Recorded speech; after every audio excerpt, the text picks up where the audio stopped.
की tools of recombinant DNA technology, okay, या फिर जेनेटिक इंजीनियरिंग। जेनेटिक इंजीनियरिंग करने के लिए या फिर रिकॉम्बिनेंट डीएनए बनाने के लिए हमें कुछ टूल्स की जरूरत पड़ता है। क्या क्या टूल्स की जरूरत पड़ता है? तो जैसे डीएनए को यदि हम लोग कट करेंगे तो कट करने के लिए हमें रेस्ट्रिक्शन एंडोन्यूक्लियर एंजाइम चाहिए, ओके। तो फर्स्ट टूल हो गया रेस्ट्रिक्शन एंडोन्यूक्लियर एंजाइम, आरई या फिर REN, ओके। RE हो गया रेस्ट्रिक्शन एंजाइम, REN हो गया रेस्ट्रिक्शन एंडोन्यूक्लियर एंजाइम, ओके। इसके बाद यदि रेस्ट्रिक्शन एंडोन्यूक्लियर एंजाइम आ गया तो रेस्ट्रिक्शन एंडोन्यूक्लियर एंजाइम से डीएनए को कट कर दिए। कट करने के बाद डीएनए को जोड़ना भी होगा, तो डीएनए को जोड़ने के लिए डीएनए लाइगेज चाहिए, DNA ligase, okay. Recombinant DNA technology के लिए डीएनए लाइगेज सेकेंड टूल हो गया। थर्ड टूल देखिए, डीएनए लाइगेज आ गया, डीएनए जुड़ गया, तो डीएनए पॉलीमरेज भी चाहिए। डीएनए पॉलीमरेज होगा तब तो डीएनए का कॉपी बन पाएगा बहुत सारे, तो DNA polymerase, DNA polymerase, okay. Restriction endonuclease enzyme से डीएनए को कट किए, लाइगेज से जोड़ दिए और फिर पॉलीमरेज से उसका कॉपी बनाना शुरू करेंगे। लेकिन हम अपने जीन ऑफ इंटरेस्ट को या फिर डिजायर जीन को किसी वेक्टर में जोड़ना होगा ना, तो इसके लिए हमें वेक्टर भी चाहिए, वेक्टर, ओके। और फिर वेक्टर में जोड़ने के बाद इसके लिए हमें होस्ट भी चाहिए, क्या चाहिए? Host, okay. तो ये 5 टूल्स हैं which are required for recombinant DNA technology और genetic engineering। कौन कौन सा 5 टूल है? Restriction endonuclease enzyme, DNA ligase, DNA polymerase, vector and host, okay. चलिए अब इन सभी को एक एक करके हम लोग देखते हैं। सबसे पहले हम लोग बात करते हैं रेस्ट्रिक्शन एंडोन्यूक्लियर एंजाइम की या फिर रेस्ट्रिक्शन एंजाइम की, ओके। रेस्ट्रिक्शन एंजाइम एक्चुअली एक लार्ज क्लास ऑफ एंजाइम से बिलोंग करता है और उस एंजाइम का नाम है न्यूक्लिएज, ओके। रेस्ट्रिक्शन एंडोन्यूक्लिएज किस एंजाइम से बिलोंग कर रहा है? किस ग्रुप से? Nuclease, nuclease, okay. न्यूक्लिएज एक एंजाइम है। कैसा एंजाइम है? तो न्यूक्लिक एसिड को डाइजेस्ट करने वाला एंजाइम है, या फिर न्यूक्लिक एसिड को तोड़ने वाला एंजाइम है, या फिर न्यूक्लिक एसिड को डिग्रेड करने वाला एंजाइम है, okay. The enzyme which degrades और डाइजेस्ट और break the nucleic acid is called nuclease. ऐसे एंजाइम को हम लोग क्या कहेंगे? न्यूक्लिएज कहेंगे, ओके। न्यूक्लिएज जो डीएनए को ब्रेक करता है या फिर न्यूक्लिक एसिड को ब्रेक करता है, तो कैसे ब्रेक करेगा? आप सभी को पता है कि न्यूक्लिक एसिड पॉलीन्यूक्लियोटाइड चेन से बना होता है, चाहे डीएनए हो या फिर आरएनए हो। आरएनए होगा तो उसमें सिंगल पॉलीन्यूक्लियोटाइड चेन होगा, डीएनए होगा तो उसमें डबल पॉलीन्यूक्लियोटाइड चेन होगा। पॉलीन्यूक्लियोटाइड चेन न्यूक्लियोटाइड के मिलने से बनता है। याद करिए जब हम लोग मॉलिक्यूलर बायोलॉजी पढ़ रहे थे तो मॉलिक्यूलर बायोलॉजी में क्या पढ़ रहे थे?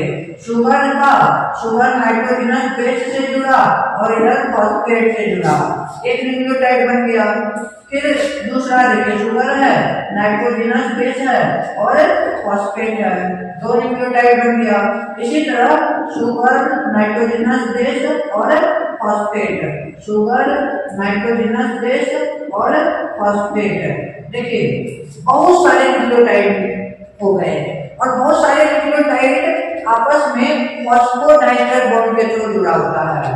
फॉस्फोडाइस्टर बॉन्ड, ये जो बॉन्ड है इसी के थ्रू सभी न्यूक्लियोटाइड आपस में जुड़ा होता है। जैसे यहाँ पे इस शुगर से जुड़ गया, ये इस शुगर से जुड़ गया, ये इस शुगर से जुड़ गया। न्यूक्लियोटाइड आपस में किससे जुड़ा हुआ है? फॉस्फोडाइस्टर बॉन्ड से। जो न्यूक्लिएज होगा, न्यूक्लिएज फॉस्फोडाइस्टर तोड़ देता है। जैसे फॉस्फोडाइस्टर बॉन्ड को यहाँ पे तोड़ेगा, न्यूक्लियस आया और यहाँ पे तोड़ देगा फॉस्फोडाइस्टर बॉन्ड को, तो देखिए एक न्यूक्लियोटाइड अलग हो गया, वाला न्यूक्लियोटाइड क्या हो गया, अलग हो गया। फिर आएगा दूसरा फॉस्फोडाइस्टर बॉन्ड पे एक्ट करेगा, ठीक है, दूसरा फॉस्फोडाइस्टर बॉन्ड पे एक्ट करेगा और दूसरा न्यूक्लियोटाइड को रिमूव कर देगा। तो इस तरह से एक एक करके न्यूक्लियोटाइड को रिमूव कर देता है। और जैसे ही न्यूक्लियोटाइड रिमूव होगा तो न्यूक्लिक एसिड क्या होगा, टूट जाएगा, डाइजेस्ट हो जाएगा। इस तरह से न्यूक्लिक एसिड को न्यूक्लियस डाइजेस्ट करने का काम करता है। अंडरस्टूड? न्यूक्लियस सिर्फ आरएनए पे ही एक्ट करेगा, उसको कहेंगे राइबो न्यूक्लियस। ओके, तो न्यूक्लियस दो तरह का, on the basis of specific nucleic acid. Nuclease दो तरह का, डीऑक्सीराइबो न्यूक्लियस और राइबो न्यूक्लियस। ऐसा न्यूक्लियस जो डीएनए पे एक्ट करेगा, that is called deoxyribonuclease. और ऐसा न्यूक्लियस जो आरएनए पे एक्ट करेगा, that is called ribonuclease. Nuclease are of two types on the basis of site of action, exonuclease and endonuclease. जो exonuclease होता है वो डीएनए के फ्री एंड पर एक्ट करता है। फ्री एंड मींस जैसे देखिए ये डीएनए है हमारा, ये डीएनए है, ये डीएनए है, यहाँ देखिए फ्री एंड है, यहाँ पे न्यूक्लियोटाइड होगा, यहाँ पे न्यूक्लियोटाइड होगा। ओके, तो एक्सोन्यूक्लियस फ्री एंड पे एक्ट करेगा और इसका जो फॉस्फोडाइस्टर बॉन्ड है, फॉस्फोडाइस्टर बॉन्ड को ब्रेक कर देगा। पहले साइड वाला करेगा, फिर उसके बाद इसका करेगा, फिर उसके बाद इसका करेगा। इस तरह से वन आफ्टर वन ब्रेक करते जाएगा और न्यूक्लियोटाइड को रिमूव करते जाएगा। ठीक है, exonuclease remove the nucleotides from the free end of the DNA one after another. Okay, this is the function of exonuclease. Understood? समझ गए? इसके बाद देखिए इंडोन्यूक्लियस। इंडोन्यूक्लियस को एक्शन के लिए फ्री एंड की जरूरत नहीं है, एक इंटर फॉस्फोडाइस्टर बॉन्ड को ब्रेक कर देता है। इंटर फॉस्फोडाइस्टर बॉन्ड मींस क्या, कहीं भी आएगा बीच में, जैसे यहीं पे आया, इसका जो फॉस्फोडाइस्टर बॉन्ड है इसको ब्रेक कर देगा। हाँ, एक चीज है, स्पेसिफिक सीक्वेंस होता है, स्पेसिफिक सीक्वेंस को रिकॉग्नाइज करेगा, लेकिन वो बीच से ही फॉस्फोडाइस्टर बॉन्ड को ब्रेक करना स्टार्ट कर देगा। तो इसलिए इसका नाम क्या है, इंडो। इसलिए इसका नाम क्या है, इंडो। इंडो मींस क्या हुआ, बीच। ओके, तो it breaks the inter phosphodiester bond, inter phosphodiester bond. Understood? मतलब इंडोन्यूक्लियस को एक्ट करने के लिए चाहे सर्कुलर डीएनए हो या फिर लिनियर डीएनए हो, दोनों पे एक्ट करेगा। लेकिन बताइए एक्सोन्यूक्लियस सर्कुलर डीएनए पे एक्ट कर पाएगा क्या? नहीं कर पाएगा। सर्कुलर डीएनए में फ्री एंड होता ही नहीं है, तो एक्सोन्यूक्लियस सर्कुलर डीएनए पे एक्ट नहीं करेगा, जबकि इंडोन्यूक्लियस सर्कुलर पे भी एक्ट कर सकता है और फिर लिनियर डीएनए पे भी एक्ट कर सकता है। क्यों एक्ट कर सकता है दोनों पे? क्योंकि इसको फ्री एंड की जरूरत नहीं होती है फॉर द एक्शन। अंडरस्टूड? ठीक है। इसके बाद देखिए इंडोन्यूक्लियस। इंडोन्यूक्लियस की और भी दो तीन बातें होती है। जो इंडोन्यूक्लियस होते हैं, इंडोन्यूक्लियस बहुत सारे इंडोन्यूक्लियस होते हैं, लेकिन इसमें से मोस्ट इंपोर्टेंट इंडोन्यूक्लियस है रेस्ट्रिक्शन इंडोन्यूक्लियस। कौन सा इंडोन्यूक्लियस? रेस्ट्रिक्शन इंडोन्यूक्लियस, या फिर इसको डायरेक्ट रेस्ट्रिक्शन एंजाइम भी बोला जाता है। ओके, 1962 की कहानी है। 1962 में दो एंजाइम्स आइसोलेट किया गया और देखा गया कि ये दो एंजाइम्स इकोलाई बैक्टीरिया में, इकोलाई के अंदर, इकोलाई को अटैक किया bacteriophage virus, bacteriophage virus, okay. Bacteriophage virus E coli को अटैक किया, ठीक है। तो बैक्टीरियोफेज इकोलाई के अंदर ग्रो नहीं कर पा रहा था। क्यों ग्रो नहीं कर पा रहा था? तो इसके पीछे इकोलाई के अंदर एक एंजाइम था, इकोलाई के अंदर एंजाइम था जो कि इस बैक्टीरियोफेज को इकोलाई के अंदर ग्रो करने से रेस्ट्रिक्ट कर रहा था, रेस्ट्रिक्ट, ओके, रेस्ट्रिक्ट कर रहा था, रोक रहा था, ठीक है। तो मतलब इकोलाई के अंदर कुछ एंजाइम है जो कि बैक्टीरियोफेज के ग्रोथ को रोक रहा है, रेस्ट्रिक्ट कर रहा है, ओके। तो इसलिए इस एंजाइम का बाद में नाम पड़ा रेस्ट्रिक्शन एंजाइम। क्यों नाम पड़ा रेस्ट्रिक्शन एंजाइम? क्योंकि ये बैक्टीरियोफेज के ग्रोथ को रोक रहा था इन इकोलाई। फिर पता किया गया कि ऐसा क्यों हो रहा है, बैक्टीरियोफेज का ग्रोथ इकोलाई में क्यों रुक रहा है। तो देखा गया कि ये जो एंजाइम है बैक्टीरियोफेज के डीएनए को कट कर रहा है। इसमें से दो एंजाइम था, एक एंजाइम इकोलाई के डीएनए में मिथाइल ग्रुप ऐड कर रहा था, जबकि दूसरा एंजाइम बैक्टीरियोफेज के डीएनए को क्या कर रहा है, कट कर रहा है। और जब डीएनए को कट करेगा तो ग्रो कर पाएगा बैक्टीरियोफेज? नहीं ग्रो कर पाएगा, डीएनए का रेप्लिकेशन ही नहीं होगा, और रेप्लिकेशन नहीं होगा तो सेल डेवलप नहीं होगा, ओके। तो इस तरह से रेस्ट्रिक्शन कर रहा था ग्रोथ में बैक्टीरियोफेज का, इसलिए इसका नाम क्या पड़ गया, रेस्ट्रिक्शन एंजाइम या फिर रेस्ट्रिक्शन एंडोन्यूक्लियेज एंजाइम, ओके। और इसका डिस्कवरी का क्रेडिट जानते हैं किसको मिला? इसके डिस्कवरी का क्रेडिट 3 साइंटिस्ट को मिला। कौन कौन सा 3 साइंटिस्ट? वर्नर अर्वर, वर्नर अर्वर, ठीक है। इसके बाद डैनियल नाथन,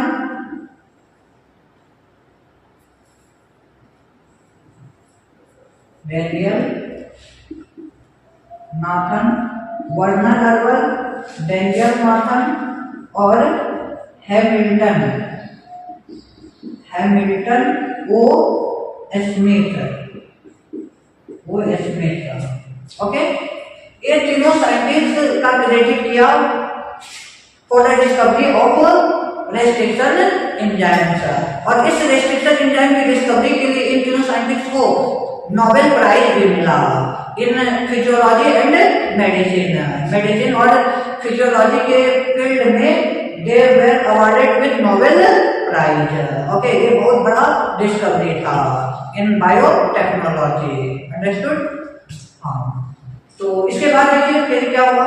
सबसे पहला रेस्ट्रिक्शन एंडोन्यूक्लियेज था HIND-2, सबसे पहला रेस्ट्रिक्शन एंडोन्यूक्लियेज क्या था? HIND-2, okay.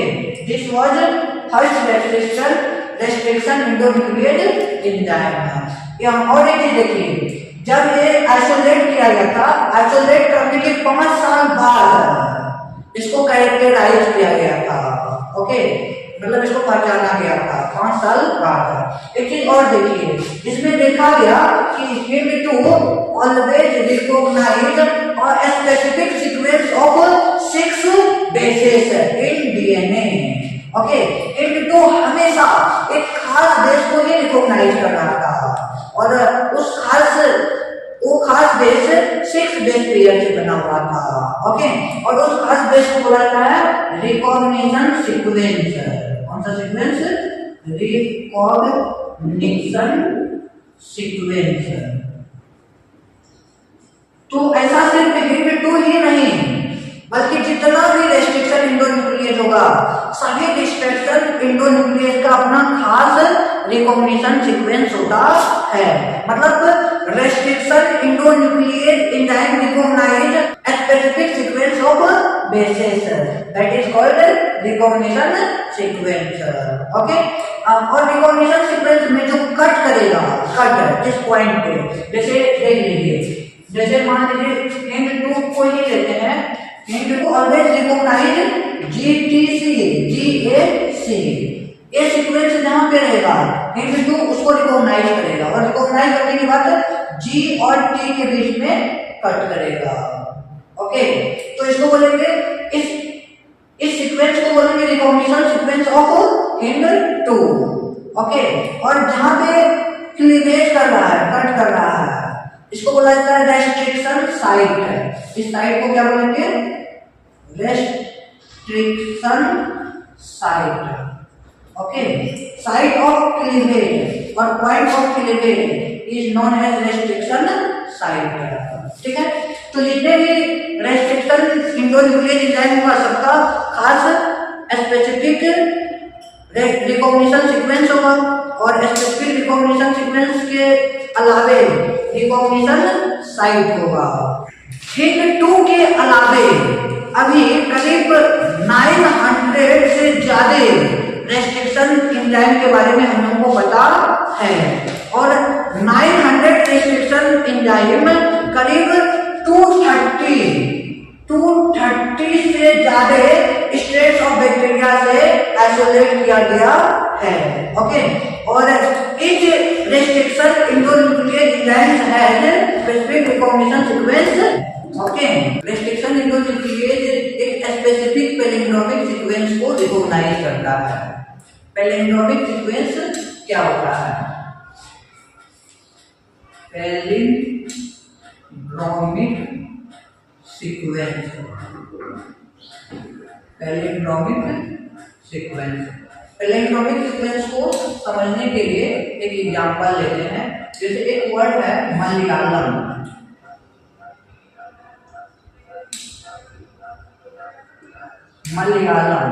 मलयालम में देखिए, इधर से पढ़िए, लेफ्ट साइड से मलयालम पढ़ना स्टार्ट करेंगे। MALAYALAM मलयालम। इधर से पढ़िए, इधर से भी वही मलयालम ही होगा, MALAYALAM। मतलब यदि हम फॉरवर्ड पढ़ रहे हैं तो मलयालम, फिर बैकवर्ड पढ़ रहे हैं तो मलयालम। ओके, तो group of letters that form same word when read forward and backward. Understood? What is palindromic sequence? Palindromic word, group of letters that form same word when read from forward and backward. That is called palindromic sequence. तो palindromic sequence भी इसी तरह होता है। DNA में 2 strand में ऐसा sequence जिसको दोनों स्ट्रैंड में यदि ओरिएंटेशन ऑफ रीडिंग सेम होगा तो सेम में पढ़ा जाएगा। जैसे एग्जांपल लेते हैं हम लोग इसका पैलिंड्रोमिक सीक्वेंस का। जैसे ले लेते हैं, एक स्ट्रैंड है, 2 स्ट्रैंड है डीएनए का, एक 5 स्ट्रैंड है, मान लेते हैं ये 5 to 3 स्ट्रैंड है, और इसका opposite anti parallel 5 to 3। Okay, first strand में हम लोग लेते हैं GAATTC, और इधर से भी ओरिएंटेशन देखिए हमेशा 5 to 3 नहीं होना चाहिए। ओके, जब हम डीएनए स्ट्रैंड को पढ़ते हैं तो पढ़ने के टाइम में orientation of reading will be same. 5 to 3 में GAATTC। अब यहाँ से देखिए, यहाँ क्या है, GAATTC,